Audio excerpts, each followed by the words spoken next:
தாத்தா சொல்றாங்க, எல்லாரும் இப்ப இருக்காங்க, அந்த வீடியோவை இப்ப காட்டு. ராஜி அந்த வீடியோவை காட்டுறாங்க. அன்போட அப்பா அந்த வீடியோவை பாக்குறாங்க, கேக்குறாங்க. தாத்தா சொல்றாங்க, என் பேரன் அன்பு உன் கழுத்துல அராஜகமா தான் தாலி கட்டி இருக்கான். அந்த தப்ப சரி பண்றதுக்காண்டி தான் நாங்க இந்த வீட்டுக்கு உன்னை அழைச்சிட்டு வந்தோம். இவ்வளவு நாளா எங்களை பழி வாங்குறதுக்காண்டி மருமகளா நடிச்சுக்கிட்டு இருந்தியே அன்பு. நீ எல்லாம் எந்த மாதிரி பொண்ணு அன்பு? அன்பு சொல்றாங்க, தாத்தா பழி வாங்குறதுக்காண்டி தான் இந்த வீட்டுக்குள்ள வந்தேன். ஆனா இந்த எலெக்ஷன் டயத்துல எல்லாரும் திட்டம் போட்டு சுமத்துன கலங்கத்தை கதிருதான் தொடச்சாரு.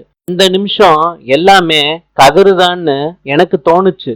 தாத்தா, நான் மனசார உங்க பேரனை விரும்புறேன். தாத்தா சொல்றாங்க, அன்பு நிறுத்து.